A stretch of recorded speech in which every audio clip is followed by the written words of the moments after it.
Hello all, absolutely fantastic day here in Dublin. Blue skies, sun splitting the rocks, and in today's video I wanted to talk a bit about um, my personal view on Brexit, rather than kind of the overall, in general view that has been bandied about in my previous videos and in other people's videos that I have seen and you probably have seen yourself. So, being Irish, right next door to the United Kingdom, and a lot of people would assume, due to our history, that the Irish have not really much of a love loss with regards to the UK. Our history has been fairly fraught ever since 1167, when the Norman invasion took place, but today, thankfully, it has improved dramatically, since it probably is in the best situation it has been since at least the foundation of the state anyway. I personally feel that Brexit was a very bad idea.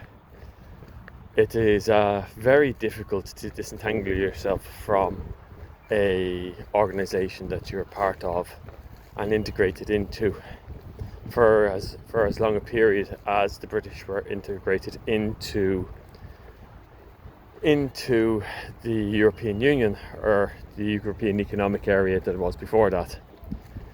European Economic Community, my mistake. We had a similar situation in Ireland when we disconnected from Britain during for independence. It took well over 50 years for us to be able to start to branch out by ourselves. That process has largely come to an end at this point, and we are fairly independent of Britain at the moment, except for key issues such as defence and mobility. But nevertheless, culturally, we are quite similar, despite the fact Ireland is a completely independent culture. But we do share a lot of qualities with our British cousins. It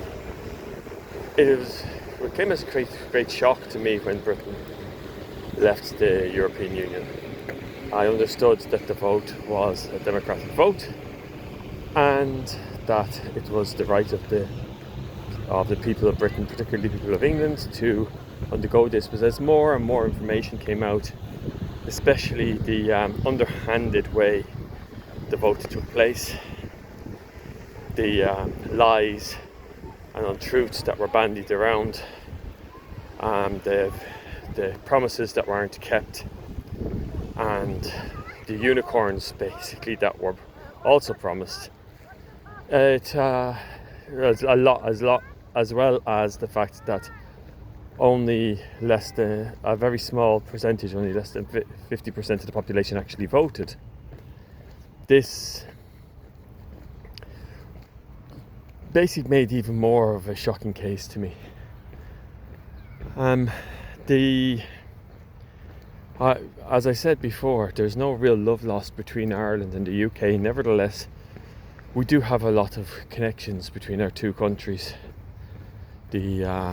I've got friends and family in Britain, particularly in England, and we don't want to see, despite the fact that we have that history that I mentioned before, we don't want to see bad things happen in our nearest neighbour.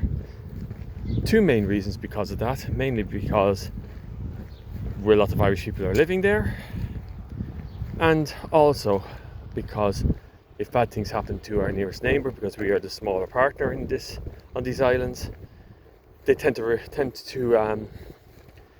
get backlash back on top of us as well.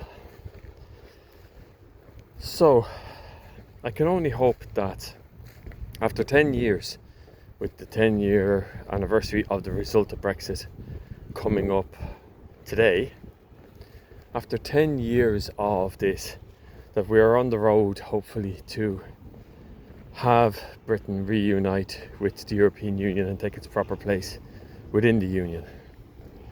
I always felt that Britain was a very valuable member of the EU. That the United Kingdom brought with it a perspective that was non-continental, that was taken very seriously by the powers of the continent, that they were willing to speak up against ideas floating around by the French or the Germans or any other continental group that might affect island nations such as ourselves, and that they gave a counterpoint to some of the policies that were put forth by the European Union, whether in a constructive way or non-constructive way, that didn't really matter. The very fact that you have an alternate voice within your coalition is very, very important.